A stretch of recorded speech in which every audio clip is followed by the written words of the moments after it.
guys and gals? Never here from Drake Wing Gaming, and some of you might on Twitter, the Gaming Dragon. Today I'm coming back at you another Let's Play episode of Roads Yet Traveled. So y'all, let's go ahead and see just what the captain is like in this new episode. Hopefully. Anyway, alarm saying you were up, and let's go. Alright.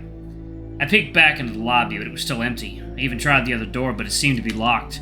Not that I'd really attempt to barge into her office. There's a chance she's not as scary as everyone says, but I'd rather not gamble my life away on that assumption.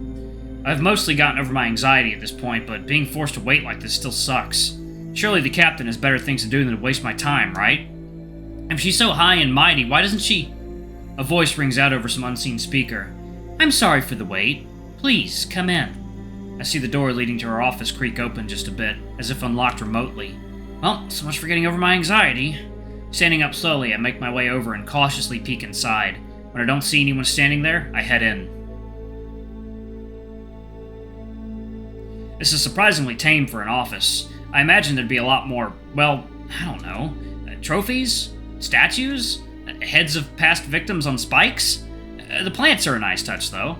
A gentle yet gravelly voice rings out from somewhere in the room. Ah, I'm glad you could make it. Rias, was it? Please, come sit down. I'll be right with you. I'm not sure where it came from, but I see some chairs by her desk, so I make my way over. Unsure of which chair to take, I nervously idle between them. They're not dangerous. Just pick one. Right. Alright, let's see this captain. She's gonna be like a chihuahua, isn't she? Taking the seat on the left, it's quite comfortable, if not a bit big. Looking across the desk, I see her chair facing away from the door, backlit by a faint glow. She must be busy working on something. I'd say it's a bit rude to not face your guest, but I don't think it's really my place to impose. I mean, I doubt she'd even understand me. Wait, fuck! How's this even going to work? This was such a stupid idea. I wonder if... I'm sorry for the wait, Rias. I was dealing with something. Now we have a bit of a scheduling conflict, so this will have to be a joint meeting. Don't worry, though. I believe you know them quite well. Oh, sure? Well, hopefully she means that my guardian can come back, although for some reason I doubt that. I hear a few buttons being pushed as well as the sound of a monitor flicking to life, but otherwise we wait in relative silence. It's not long at all until the door creaks open behind me and I hear her paced footsteps approaching. Peeking around, I turn to see... Ah, I'm so glad you could join us, Tyr. That's not someone I know quite well at all. Surely she wasn't being facetious, right? Captain, I am always at your bark and call, and surely you could schedule my meetings more ahead. Ahead of... We lock eyes and he just looks at as confused as I am. Am I interrupting something? No, not at all. Please, do sit down. If you wish to finish your meeting with Rias, I'd be more than happy to... Sit down. Her voice does not raise, nor does her surprisingly calm tone change. But somehow the words strike like lightning, and I can see it in Tyr just as I can feel it in my spine.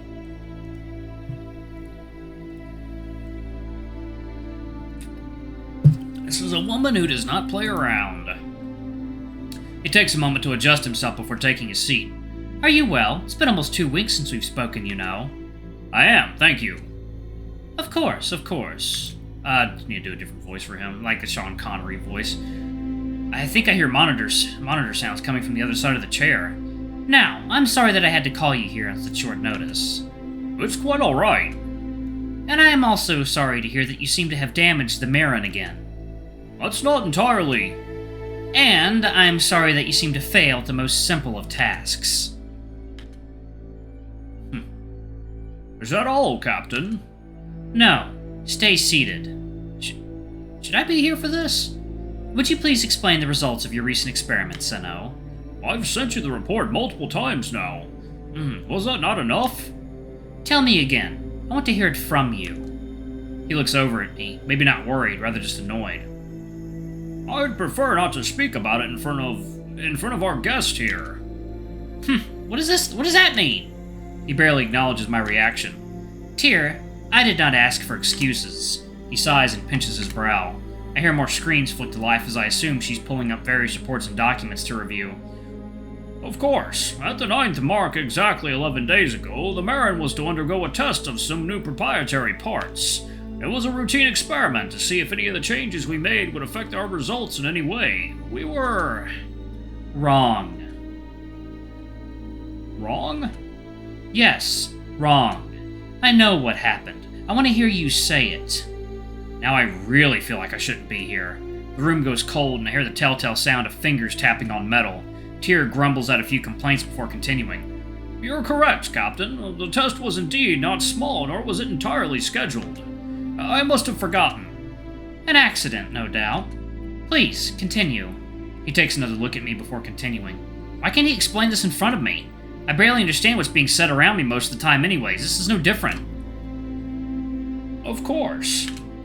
It was meant to be a small test, but the Marin started putting out exponentially more power than expected. While the station may, in theory, be able to withstand it, we were not prepared. Our equipment was not ready and the support structures were not fully extended. Ah, see? That sounds like the report I read.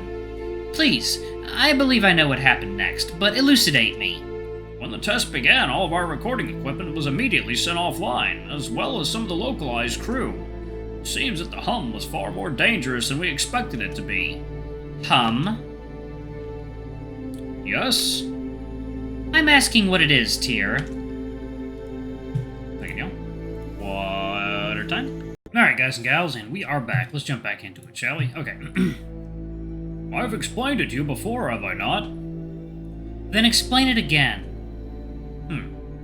Of course. It's a combination of radiation, heat, electromagnetic discharges, gravitational fluxes, and other generally dangerous forces. It's hard to contain and dangerous to be exposed to. But, the Marin continued to exert more power than we predicted. The core overheated to a point where we're still trying to check for damage as well as find any missing parts. I remember Rune said the Marin manages to provide the station with most of its power, but do they not know how to use it? Didn't they build the damn thing? And that's it.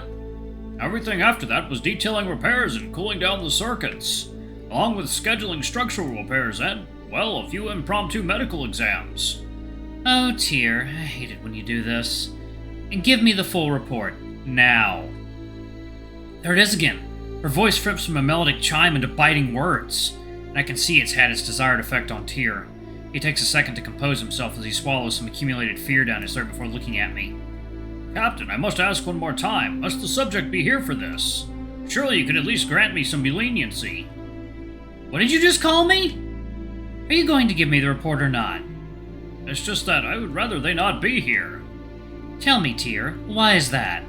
Actually, tell them. You can't be serious. Am I ever not? Saria, Professor Senno, you will finish your report, or so help me, I will finish it for you. And trust me, I don't leave out details. Tyr looks completely shaken at this point. Of course, Captain Bell, my apologies. When the morning test occurred, something went wrong. And we're still not sure what it was, and no, that is not another accident. We just do not know. After that, we couldn't stop the process, and it started to descend. Descend? Once the core was below the median, it was too dangerous to call off, and we had to let it continue or risk damaging it beyond repair. Beyond repair? And here I thought you were an expert on the thing. The only one. This is his life's work, and he doesn't know how it works or how to fix it? What are they doing with the damn thing? I am. Once the core dropped to the internal safety limit, the rest of our devices went offline. We were unable to record anything else or take any footage. We're still not even sure why it stopped at all. After the test, we were able to see what numbers were estimated on the machines before they broke. They were astronomical. It just proves further that we must keep trying. I know that we can get it right if I... Yes, if you have more time. Tyr, as your captain and friend, what you have done is amazing. I mean that. But it's also dangerous and completely irrational. Second, yeah. There we go.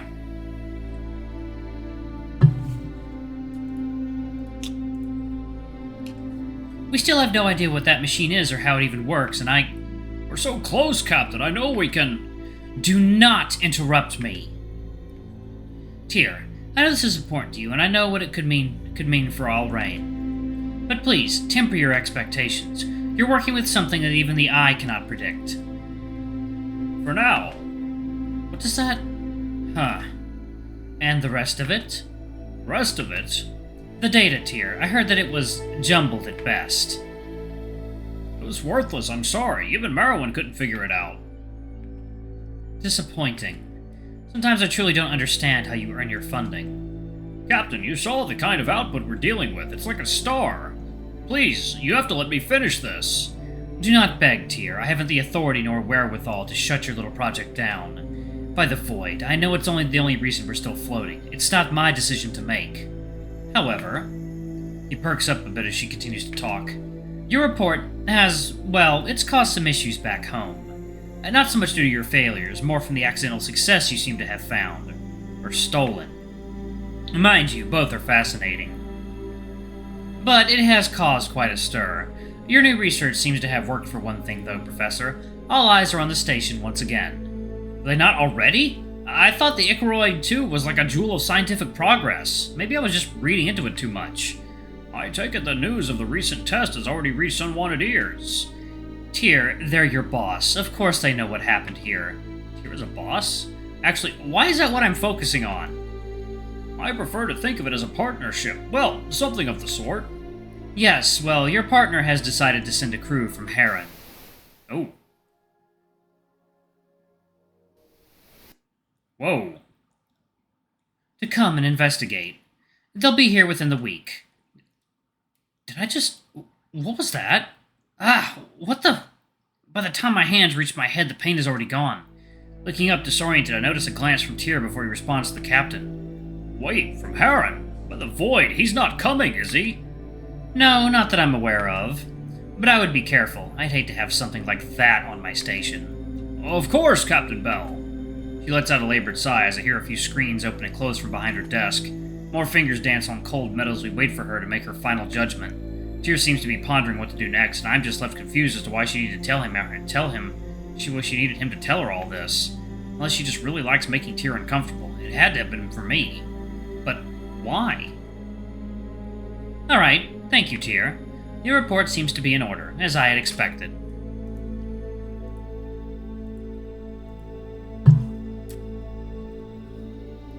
Of course, is that all you need from me? I believe so. He starts to stand up before I hear another monitor flick to life, and the captain speaks up once again. Oh, actually, I believe there's one more thing you had to report to me, correct? Excuse me? Yes, I believe it's sitting right next to you. Huh? What do you mean, Captain? He sits back down as a wave of unease seems to wash over his small frame. Oh, Tyr, I am not in the mood today. What else happened on that eventful morning? He seems to be squirming in his seat, but he knows her patience is thin. His gravelly pitch is laden with a sadness I wouldn't have expected. It would seem as though that was the morning our guest arrived as well. No. Yes, indeed they did. He swallows and nervously cups his paws in his lap. At the 10th mark, right after the Marin hit a critical power threshold, the alarms went off in the research sector, and Rias was found wandering the halls. That's all that's known. The hum took care of anything reviewable. Now, I've not put much stock into the old faiths myself, but doesn't that feel a bit too much like a coincidence to you? It is. Hard to ignore the empirical evidence. You are correct. Please tell me this isn't what I think it is. I already know it. I don't want to hear it. I can't. What are you saying? I'm starting to see why Tyr wouldn't want to talk about this, but I can't believe it. So, would you say that you were responsible for whatever happened to our guest here? Tyr? We have hypothesized that when the Marin passed the threshold, something happened. During that time, vast amounts of energy went unaccounted for in our readings. The readings we recovered, at least. Alright, y'all, I actually gotta pause it right there. It's really late and I gotta hop onto VR with some friends. Anyway, thank y'all so much for watching. Don't forget to like, comment, subscribe. I love you all, and I'll see y'all in the next video. Bye-bye!